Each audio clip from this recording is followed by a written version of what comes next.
শেখ হাসিনার কোনো ক্ষমা নেই বলছেন ফখরুল। আওয়ামী লীগের সঙ্গে আলোচনা নয় বলছেন আসিফ নজরুল। জানাবো ঢাকা চাইলে হাসিনাকে হস্তান্তর করতে পারে দিল্লি।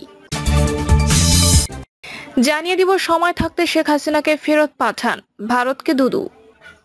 শুনছিলেন সংবাদ শিরোনাম, এবারে বিস্তারিত। শেখ হাসিনার কোনো ক্ষমা নেই বলছেন ফখরুল।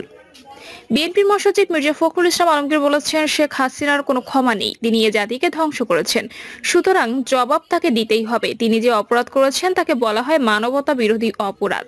মানবতা বিরোধী অপরাধে তার বিচার হবে। মির্জা ফখরুল বলেন, আমরা 16 বছর ধরে মার খেয়ে জেলে গিয়ে অনেক অন্যায় জুলুমের শিকার হয়েছি, অনেক ত্যাগ স্বীকার করছি। শুধু এই ফ্যাসিবাদী হাসিনা সরকারকে সরিয়ে জনগণের সরকার প্রতিষ্ঠার জন্য আমরা সবাই অনেক আশাবাদী।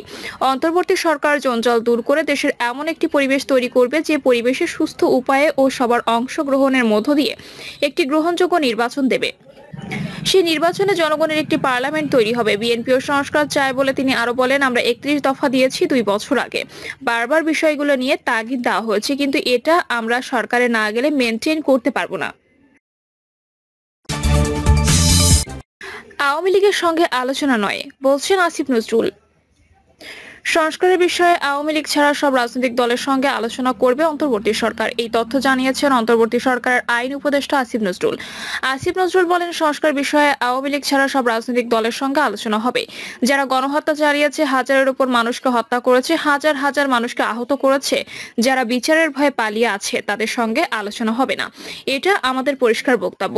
আসিফ নজরুল আরো জানান, অন্তর্বর্তী সরকার 6টি সংস্কার কমিশন গঠন করেছে। এগুলো অক্টোবরে কাজ শুরু করবে এবং ডিসেম্বরের মধ্যে সংস্কারের প্রতিবেদন জমা দেবে। ঢাকা চাইলে হাসিনাকে হস্তান্তর করতে পারে দিল্লি। ব্যাপক গণবিক্ষোভের মুখে পদত্যাগ করে ভারতে আশ্রয় নিয়েছেন বাংলাদেশের সাবেক প্রধানমন্ত্রী শেখ হাসিনা। 1 মাসের বেশি সময় ধরে ভারতে অবস্থান করা সাবেক এই প্রধানমন্ত্রীকে দেশে ফিরিয়ে আনার দাবি এখন তুঙ্গে। বাংলাদেশের আন্তর্জাতিক অপরাধ ট্রাইব্যুনালের প্রধান প্রসিকিউটর শেখ হাসিনাকে বাংলাদেশে ফিরিয়ে আনার আইনি প্রক্রিয়া শুরু হয়েছে বলে জানানোর পর এই দাবিটি সুনির্দিষ্ট আইনে রূপ নিয়েছে। 2010 সালে শেখ হাসিনার নেতৃত্বাধীন তৎকালীন সরকার এই ট্রাইব্যুনাল প্রতিষ্ঠা করেছিল। শেখ হাসিনার বিরুদ্ধে আন্তর্জাতিক অপরাধ ট্রাইব্যুনালে গণহত্যা ও মানবতা বিরোধী অপরাধের অভিযোগ দায়ের করা হয়েছে। এছাড়া হত্যা, নির্যাতন, নিপীড়ন থেকে শুরু করে গুম সহ বিভিন্ন ধরনের অভিযোগের সাবেক এই প্রধানমন্ত্রীর বিরুদ্ধে 1.5 শতাধিক মামলা হয়েছে। এমন পরিস্থিতিতে বাংলাদেশ যদি রাষ্ট্রীয়ভাবে শেখ হাসিনাকে হস্তান্তরের জন্য ভারতের কাছে অনুরোধ জানায়, তখন নয়াদিল্লি আইনি উপায় কি হবে? এ নিয়ে ভারতীয় ইংরেজি দৈনিক হিন্দুস্তান টাইমসে দীর্ঘ এক নিবন্ধ লিখেছেন ওপি জিন্দাল গ্লোবাল ইউনিভার্সিটির জিন্দাল গ্লোবাল ল স্কুলের অধ্যাপক প্রভাস রঞ্জন। নিবন্ধে তিনি বলেছেন, ভারতের প্রত্যর্পণ আইন 1962 ছাড়াও শেখ হাসিনা সরকারের সাথে 2013 সালে স্বাক্ষরিত ভারত বাংলাদেশ প্রত্যর্পণ চুক্তিও বর্তমানে গুরুত্বপূর্ণ হয়ে উঠেছে। 1962 সালের প্রত্যর্পণ আইনের 12 এর 2 ধারা ও ভারত বাংলাদেশের প্রত্যর্পণ চুক্তির শর্তগুলো শেখ হাসিনাকে বাংলাদেশে প্রত্যর্পণের ক্ষেত্রে প্রাসঙ্গিক হয়ে উঠেছে। শেখ হাসিনাকে প্রত্যর্পণের জন্য বাংলাদেশ 2013 সালে চুক্তির উপর নির্ভর করতে পারে। চুক্তির 1 নম্বর অনুচ্ছেদে বলা হয়েছে, বাংলাদেশ ও ভারত তাদের ভূখণ্ডে কেবল সেই ব্যক্তিদের প্রত্যর্পণ করতে বাধ্য যারা প্রত্যর্পণযোগ্য অপরাধ ও বাংলাদেশি আইনের আওতায় কমপক্ষে 1 বছরের কারাদণ্ডের মতো শাস্তিযোগ্য করার দায়ে দোষী সাব্যস্ত হয়েছেন। তবে এই অনুচ্ছেদ সেই ব্যক্তিদের ক্ষেত্রে প্রযোজ্য হবে যাদের বিরুদ্ধে অপরাধের দায়ে অভিযোগ গঠন করা হয়েছে। বাংলাদেশের আদালতে এখনো দোষী প্রমাণিত না হলেও হাসিনাকে প্রত্যর্পণ করা যেতে পারে। ভারত থেকে প্রত্যর্পণের প্রক্রিয়া শুরু করার জন্য তাকে এসব অপরাধে অভিযুক্ত করাই যথেষ্ট। এছাড়া ভারত বাংলাদেশ প্রত্যর্পণ চুক্তির অনুচ্ছেদ 10(3) এর আওতায় প্রত্যর্পণ চাওয়ার জন্য অনুরোধকারী রাষ্ট্রের পক্ষে উপযুক্ত কর্তৃপক্ষের জারি করা গ্রেপ্তারি পরোয়ানা যথেষ্ট। এক্ষেত্রে অনুরোধ জানানো রাষ্ট্রের কাছে সংঘটিত অপরাধের প্রমাণ শেয়ার করার দরকার নেই। 2016 সালে চুক্তিতে আনা একটি সংশোধনের কারণে এটি দরকার নেই। তবে মূল চুক্তিতে অনুরোধকারী রাষ্ট্রকে অনুরোধ জানানো, দেশের কাছে গ্রেপ্তারি পরোয়ানা সহ অন্যান্য প্রমাণ শেয়ার করার শর্ত ছিল। অভিযুক্তদের প্রত্যর্পণ ত্বরান্বিত করার জন্য 2016 সালে অপরাধের প্রধান প্রমাণ শেয়ার করার প্রয়োজনীয়তা বাতিল করা হয়, যে কারণে বাংলাদেশ এ ধরনের অনুরোধ করলে শেখ হাসিনাকে হস্তান্তর করার আইনি বাধ্যবাধকতা রয়েছে ভারতের। তবে ভারত বাংলাদেশ প্রত্যর্পণ চুক্তিতে কোনো ব্যক্তিকে প্রত্যর্পণের ক্ষেত্রে কিছু ব্যতিক্রম বিধানও রয়েছে। প্রথমত, 6 নম্বর অনুচ্ছেদে অপরাধী ব্যক্তি যদি রাজনৈতিক নেতা হন তাহলে তার প্রত্যর্পণ প্রত্যাখ্যান করা যেতে পারে। আবার 1962 সালে প্রত্যর্পণ আইনের 31 এর 1 ধারায় রাজনৈতিক ছাড়ের বিধান রয়েছে। তাহলে শেখ হাসিনার প্রত্যর্পণে অস্বীকৃতি জানানোর জন্য ভারতকে এসব বিধানের উপর নির্ভর করতে পারে? এর জবাব হলো না। কারণ চুক্তির 6 এর 2 ধারায় বিশেষভাবে হত্যা ও অন্যান্য অপরাধের মতো অপরাধকে বাদ দেওয়া হলেও আন্তর্জাতিক আইন গণহত্যা এবং মানবতার বিরুদ্ধে অপরাধকে রাজনৈতিক অপরাধ হিসেবে স্বীকৃতি দিয়েছে। দ্বিতীয়ত, যদি সেই ব্যক্তির প্রত্যর্পণ অপরাধের দায়ে আদালতে বিচার করা হয় তাহলে অনুরোধকৃত রাষ্ট্রকে প্রত্যর্পণের অনুরোধ প্রত্যাখ্যান করার অনুমতি দিয়েছে অনুচ্ছেদ 7। এই বিধানটি হাসিনার ক্ষেত্রে প্রযোজ্য হবে না, কারণ তিনি ভারতীয় আদালতে বিচারের মুখোমুখি হবেন, এমন কোনো অপরাধের অভিযোগ নেই।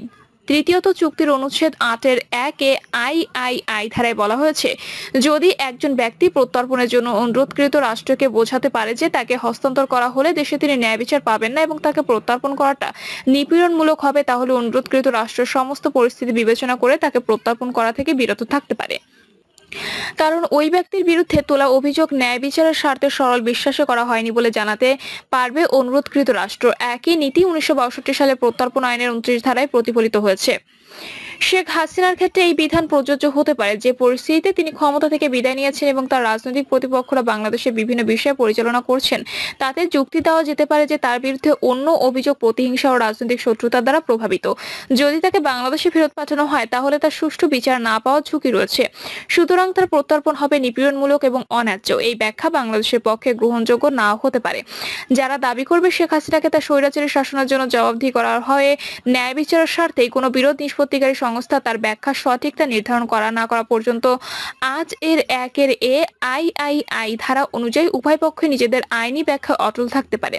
তবে ভারতের সামনে আরেকটি আইনি বিকল্প আছে, তবে সেটি হবে কঠিন। চুক্তির 21-এর 3 ধারায় ভারতকে যে কোনো সময় নোটিশ দিয়ে ওই চুক্তি বাতিল করার ক্ষমতা দেওয়া হয়েছে। সেক্ষেত্রে নোটিশ প্রকাশের তারিখ থেকে পরবর্তী 6 মাস পর চুক্তিটি আর কার্যকর থাকবে না। এছাড়া চুক্তি বাতিলের আগে করা প্রত্যর্পণের অনুরোধের প্রক্রিয়া করার বিষয়ে চুক্তিতে কিছু বলা হয়নি। ভারত এই বিকল্প ব্যবহার করবে কিনা তা নির্ভর করবে দেশটি শেখ হাসিনাকে কতটা মূল্য দেয় তার উপর, যিনি নয়াদিল্লির ঘনিষ্ঠ বন্ধু ছিলেন। নয়াদিল্লি শেখ হাসিনার পাশে দাঁড়াতে চায়। একতরফাভাবে চুক্তিটি বাতিল করলে ঢাকার সঙ্গে দিল্লির সম্পর্ক খারাপ হতে পারে, যা ভারতের বিভিন্ন কৌশলগত কূটনৈতিক সম্পর্কের জন্য অসহনীয় হয়ে উঠতে পারে। দিন শেষে শেখ হাসিনাকে প্রত্যর্পণের আহ্বান এখন আইনি বিষয়ের চেয়ে অনেকটা রাজনৈতিক হয়ে গেছে। তবে ভারত যে সিদ্ধান্ত গ্রহণ করুক না কেন, তাদের রাজনৈতিক চাহিদা পূরণ এবং যে কোনো সিদ্ধান্ত ন্যায্যতার জন্য আন্তর্জাতিক আইনের ভাষাকে দক্ষতার সঙ্গে ব্যবহার করা উচিত। সময় থাকতে শেখ হাসিনাকে ফেরত পাঠান, ভারতকে দুদু। ভারতের রাষ্ট্রপ্রধানের উদ্দেশ্যে বিএনপির ভাইস চেয়ারম্যান শামসুজ্জামান দুদু বলেছেন, ভারত আমাদের বন্ধু। 71-এর মুক্তিযুদ্ধে তারা আমাদের সাহায্য করেছে। সেই ভারত একজন গণহত্যাকারীকে, অর্থ লোপাটকারীকে কোনো কাগজপত্র ছাড়াই আশ্রয় দেবে, এটা আমরা প্রত্যাশা করি না। সময় থাকতে তাকে ফেরত পাঠান। মানববন্ধনে শামসুজ্জামান দুদু বলেন, যারা এদেশের কৃষক, শ্রমিক, মেহনতি মানুষের 18 থেকে 20 লাখ কোটি টাকা লোপাট করেছে, যারা এদেশের সাধারণ জনগণ, ছাত্রদের হত্যা করেছে, তারা ভারতে থাকতে পারে না। আমি ভারতের রাষ্ট্রপ্রধানকে বিশেষভাবে বলবো, সময় থাকতে তাকে ফেরত পাঠান। তিনি বলেন, বাঙালি জাতি বীরের জাতি। এ জাতি যদি একবার সিদ্ধান্ত নেয় তাহলে কি হবে 5ই আগস্ট প্রমাণ হয়েছে। ভারত আমাদের বন্ধু, এটা আমরা মনে করি, কিন্তু অন্যায়কারীকে যদি তারা আশ্রয় দেয় তাহলে তাকে ছিনিয়ে আনতে এ দেশবাসী একটু পরোয়া করবে না, সেটা তাদের মনে রাখতে হবে। ছাত্রদলের সাবেক সভাপতি বলেন, এদেশে গণতন্ত্র প্রতিষ্ঠা করতে হলে আমাদের নেতা তারেক রহমান বলেছেন, গণতন্ত্রের লড়াই এখনো শেষ হয়নি। গণতন্ত্রের লড়াই তখনই শেষ হয় যখন এদেশের সাধারণ মানুষ ভোট দিতে পারবে, তারা তাদের অধিকার ফিরে পাবে। এটা অন্তর্বর্তী সরকার, এই সরকারের প্রতি বিরোধী দলগুলো বিএনপির সমর্থন আছে। তাদের প্রধান কাজ একটি ভালো নির্বাচন দেওয়া। সেই নির্বাচন যদি দিতে না পারে তাহলে দেশবাসী অস্থির হয়ে যাবে।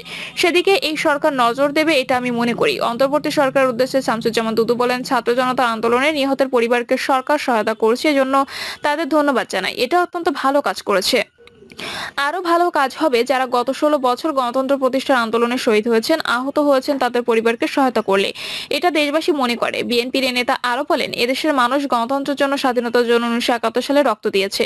সেই গণতন্ত্র আমরা বারবার হারিয়েছি। এখন একটা সম্ভাবনা দেখা দিয়েছে, সেই সম্ভাবনাকে কাজে লাগাতে আমি এই সরকারের প্রধান ডক্টর মোহাম্মদ ইউনূস ও উপদেষ্টাকে আহ্বান জানাবো, বেশি সময় নষ্ট করা ঠিক হবে না, দেশবাসীকে পরীক্ষায় ফেলা ঠিক হবে না। দেশবাসীর অধিকার ফিরিয়ে দিতে হবে। গত 16 বছর তারা ভোট দিতে পারেনি, এখনো যদি ভোট দিতে না পারে তাহলে সেটা হবে দুঃখজনক, এটা ঠিক হবে না। প্রিয় দর্শক, এই ছিল এখনকার সর্বশেষ সংবাদ। আপডেট সব সংবাদ পেতে চ্যানেলটি সাবস্ক্রাইব করে বেল আইকনটি ক্লিক করে রাখুন।